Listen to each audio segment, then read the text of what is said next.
आज स्टडी में आपका स्वागत है। आज अपन पढ़ेंगे दोस्तों वर्ग एक पॉलिटिकल साइंस में। हम थिंकर से पढ़ लिए थे और पूरा संविधान पढ़ लिए थे। विवेक योजना है, संविधान प्रक्रिया, संविधान के प्रकार है, जो भी है संविधान सभा वगैरह। अब हम कल से चालू कर रहे हैं दोस्तों महात्मा गांधी। ये कौन से विचारक है, कैसे विचारक है? भारतीय आधुनिक विचारक। तो आज और कुछ बच गया है महात्मा गांधी के बारे में, तो पढ़ेंगे।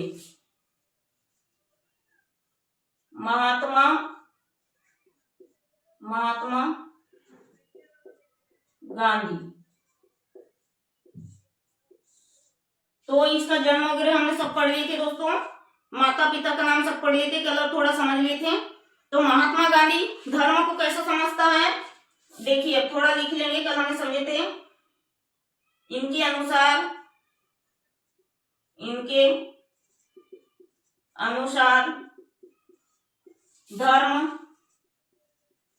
धर्म की सेवा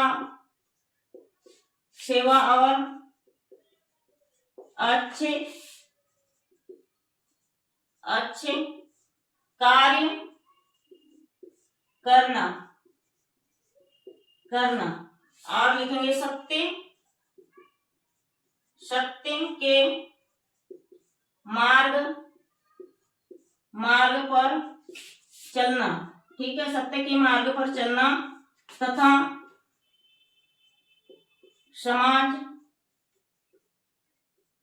समाज और देश की रक्षा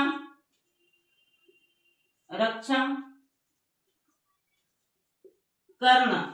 समाज और देश की रक्षा करना और अहिंसा बोले तो किसी भी व्यक्ति से हिंसा नहीं करना। नैतिकता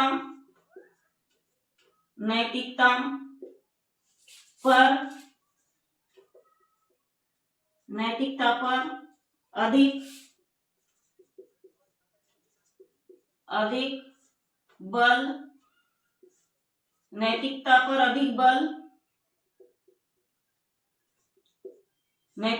अधिक बल देना। सत्य के आधार पर शक्तिशाली बनना। ठीक है, सत्य के आधार पर शक्तिशाली बनना मतलब महात्मा गांधी क्या कहते हैं? सत्य के आधार पर शक्तिशाली बनना। हमको शक्तिशाली बनना है। हमारी शक्ति क्या है? हमारा सत्य है। हमारा सत्य ही हमारी शक्ति है।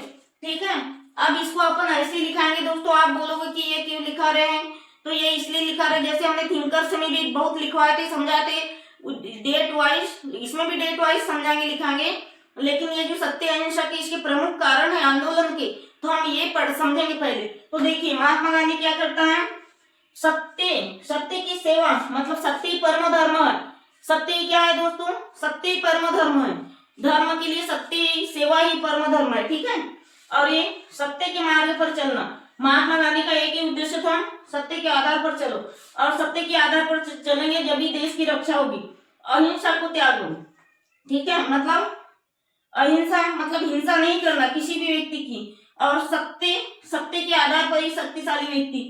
हमारे पास ताकत कैसे आएगी? हम विकेंद्रीकरण से एकीकरण से कैसे होंगे? विकेंद्रीकरण से एकीकरण कैसे आएगी? जब हमारे पास संपूर्ण शक्ति हमारी मुट्ठी में आएगी। हमारे पास संपूर्ण शक्ति कैसे आएगी?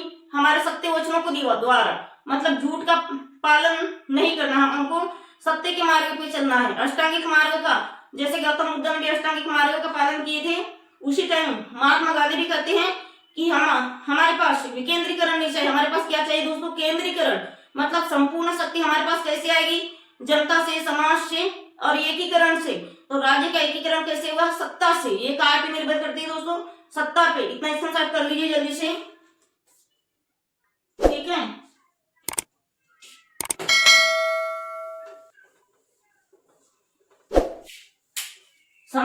नहीं आता हो दोस्तों तो आप प्लीज कमेंट से कर सकती हो।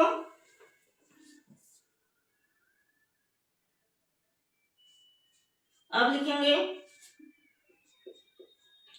गांधी जी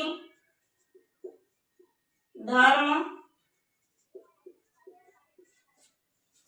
नैतिकता, नैतिकता के विहीन विहीन एक परिकल्पना परिकल्पना परिकल्पना नहीं नहीं करते। गांधी जी क्या नहीं करते? नैतिकता के विरुद्ध एक परिकल्पना नहीं करते। ठीक है। और लिखेंगे इन्होंने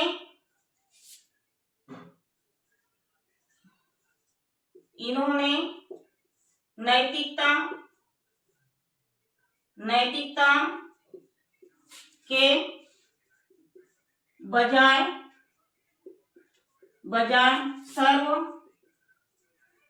सर्वधर्म पर अधिक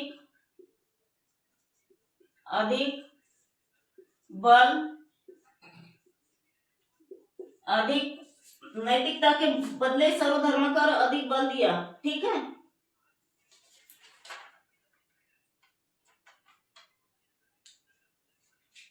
अब लिखेंगे दोस्तों, एक था मार्टिन लूथर, दूसरे पेन से लिखेंगे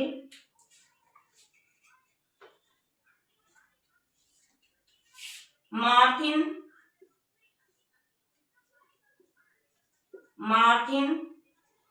लूथर, ये बहुत महत्वपूर्ण है। मार्टिन लूथर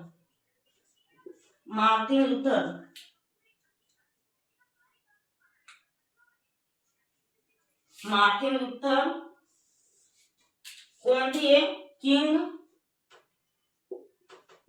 किंग जूनियर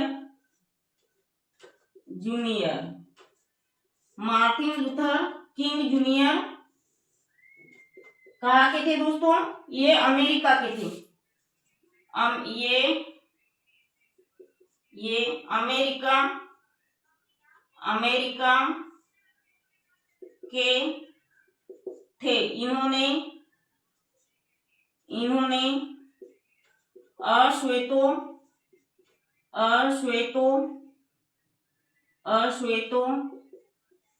के लिए महात्मा गांधी जी लिख देते हैं, गांधी जी की तरफ से आंदोलन लड़ा था।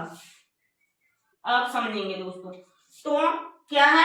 गांधी जी धर्म नैतिकता से विहीन एक परिकल्पना नहीं मानते। मतलब धर्म की परिकल्पना करना अच्छा नहीं है। साक्षात करो। हम कल्पना किए जा रहे, इससे धर्म, समाज और व्यक्ति का उद्धार नहीं होगा। कल्पना करने से कोई उद्धार नहीं होगा। ठीक है। तो इन्होंने नैतिकता के बजाय सर्वधर्म पर अधिक बल दिया। ये बहुत अच्छा काम किया। नैतिकता के बजाय सर्वधर्म यानी सभी धर्म समान है, सभी धर्म का पालन करें। ठीक है। और मार्टिन लूथर किंग, तो ये क्या थे? अमेरिका के जूनियर थे। इन्होंने अश्वेतों, ये बहुत महत्वपूर्ण है, इन्होंने अश्वेतों यानी जैसे कि ब्रिटेन लोग, अंग्रेज लोग जब ट्रेन पे यात्रा करते रहते, कौन? महात्मा गांधी, तो काले गोरे का भेदभाव करके उसे ट्रेन से बाहर निकाल के फेंक दिया जाता है। आपने कभी पढ़ा भी होगा, सुना भी होगा। उसे ट्रेन से बाहर धक्के देकर निकाल दिया जाता है, बाहर फेंक दिया जाता है। तो ये मार्टिन लूथर भी अमेरिका का रहता है, मार्टिन लूथर किंग जूनियर, तो ये अमेरिका का ही रहता है। तो ये क्या करता है दोस्तों? महात्मा गांधी के सपोर्ट में रहता है, मतलब महात्मा गांधी की तरफ से आंदोलन लड़ता है। किसके? अश्वेत ने काले गोरे लोगों पर जो भेद होता है दोनों के बीच, काले और गोरे लोगों के बीच, तो ये आंदोलन लड़ता है। कौन? Martin Luther King junior. अश्वेतों का नारा, अश्वेतों का आंदोलन इसी ने दिया था। किसकी तरफ से? महात्मा गांधी की तरफ से। क्योंकि ये जो मार्टिन लूथर किंग था ये भी इंग्लैंड का मतलब अंग्रेजों की तरफ गोरा नहीं था, ये भी काला ही था। ठीक है, तो इतना स्क्रीनशॉट कर लीजिए, आ गया तो समझ में। ठीक है,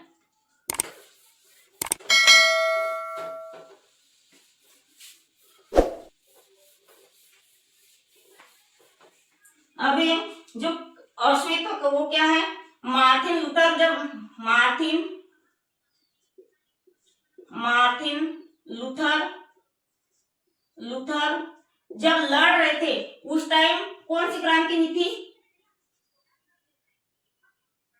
6 दिसंबर 1984 और 9 दिसंबर 1984 को नागासाकी और हिरोशिमा में। कहा? नागासाकी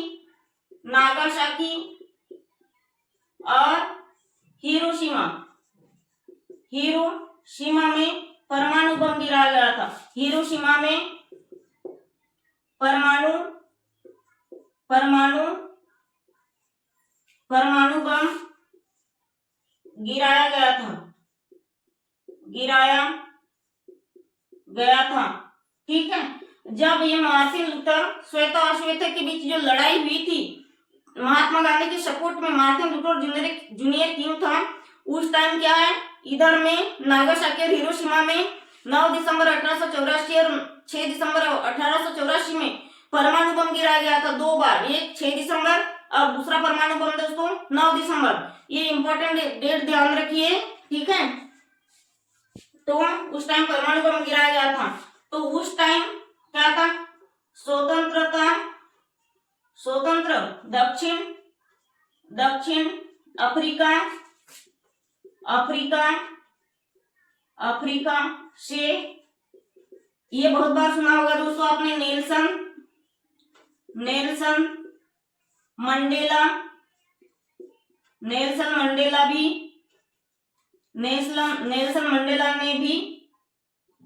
ने भी इसमें भाग लिया था। इसमें भाग लिया था। एक बार अपन चेक कर लेते हैं दोस्तों स्पष्ट दिख रहा है या नहीं।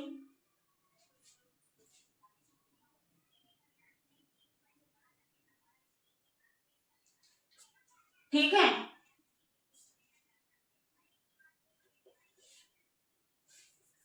तकनीकी का प्रयोग किया था। तकनीकी का प्रयोग किया था। इतना लिख लो दोस्तों या स्क्रीनशॉट करके रखो।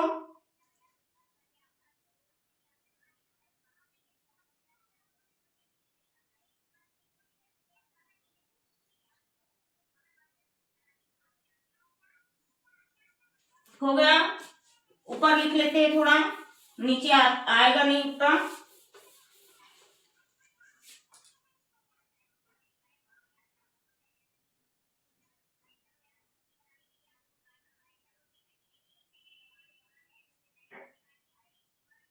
अब लिखेंगे गांधी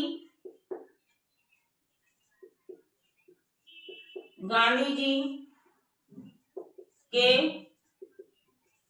अनुसार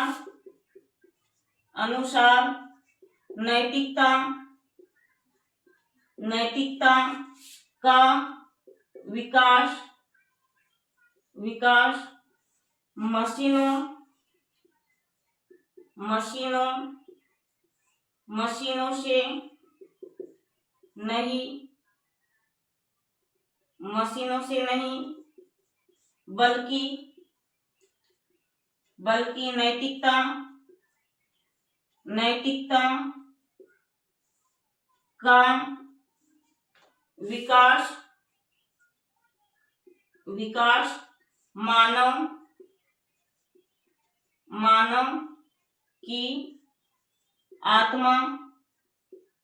मानव की आत्मा से है। देखो दोस्तों बहुत महत्वपूर्ण लाइन है, कितनी अच्छी लाइन है ये। गांधी जी के अनुसार नैतिकता का विकास मशीनों के विकास से नहीं है बल्कि नैतिकता का विकास मानव की आत्मा के विकास से, मतलब मानव की आत्मा के विकास यानी सत्य को साबित करो, सत्य को पहचानो। ठीक है, यही है एक नैतिकता। ठीक है दोस्तों, ठीक है। अब लिखेंगे भारत भारत भारत में विकेंद्रीकरण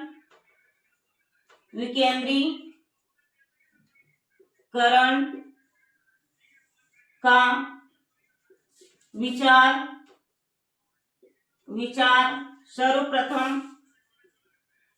सर्वप्रथम किसने दिया था दोस्तों? ये भी लाइन बहुत महत्वपूर्ण है। सर्वप्रथम महात्मा गांधी बोले तो एम एच गांधी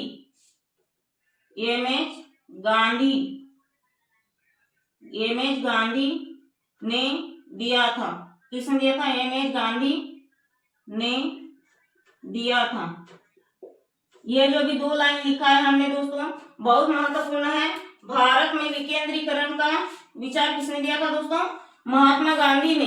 मतलब केंद्रीकरण और विकेंद्रीकरण पर उसने बहुत ही गहनता से विचार किया था। ठीक है, ये हमारी मुट्ठी है केंद्रीकरण, और ऐसे खोल देंगे तो हो जाएगा विकेंद्रीकरण। आ गया समझ में? मतलब केंद्रीकरण में ही संपूर्ण सत्ता है। हमने जैसे अभी क्लास में आए, शुरू में हमने ऐसे समझाया थे मुट्ठी के द्वारा, तो यही बात की है महात्मा गांधी ने विकेंद्रीकरण की। तो विकेंद्रीकरण का विचार इन्होंने दिया था कि विकेंद्रीकरण यानी ऐसा, यदि विकेंद्रीकरण रहेगी, विकेंद्रीकरण यानी अलग अलग टुकड़ों में बांटना। जैसे हमारी 5 उंगली है तो अलग अलग हिस्सों में बढ़ गया। क्या बढ़ गया दोस्तों? हमारा देश, हमारा समाज। ठीक है, और ऐसे केंद्रीकरण करेंगे ऐसा तो समाज, राज्य, परिवार सब एकजुट होगा। यही हमने कहा पढ़े थे दोस्तों? अरस्तु में पढ़े थे। आ गया इतना समझ में? इतना स्क्रीनशॉट कर लीजिए जल्दी से। हो गया दोस्तों। गांधी जी क्या है? पाश्चात्य विचारक के बहुत ही कड़े विचारक थे। किसके? पाश्चात्य राजनीति के भी बहुत कड़े विचारक थे। गांधी जी ने सत्य, अहिंसा, अपरिग्रह, ये क्या है? गांधी जी की 3 अष्टांगिक मार्ग ही समझिए। जैसे गौतम बुद्ध के अष्टांगिक मार्ग होते हैं, उसी प्रकार गांधी जी के अष्टांगिक मार्ग होते क्या? सत्य, अपरिग्रह और असत्य। ठीक है, तो हम देखेंगे कल नेक्स्ट वीडियो में, और सभी टॉपिक की अपन एमसीक्यू कराएंगे दोस्तों। लेकिन हमारे वीडियो को थोड़ा शेयर कर लीजिए। और अभी क्या, जनवरी के दूसरे वीक में तुम्हारी एग्जाम है यूजीसी नेट की, चाहे पॉलिटिकल हो, हिस्ट्री हो, इकोनॉमिक हो, तो हम तीनों के एमसीक्यू, पीवाईक्यू भी कराएंगे। तो हमारे चैनल को थोड़ा शेयर कर लीजिए और सब्सक्राइब करिएगा दोस्तों। अब आज के लिए इतना ही। धन्यवाद। जय हिंद।